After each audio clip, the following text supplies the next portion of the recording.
So mga kablog, nandito tayo sa bakod mga kablog. Bali may kukuhain po tayo mga kablog. Isa pong uri ito mga kablog ng lamang dagat mga kablog. Yan o, parang linta po yan mga kablog.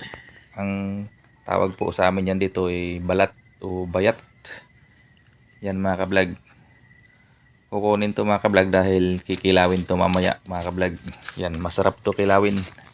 Bali ilulunod mo lang muna to sa mainit na tubig bago hiwain mga kablog. Yan o. Yan. Natutunaw po ito mga kablog ng mga 5 minutes pag naangat sa angat sa dagat. Natutunaw po ito.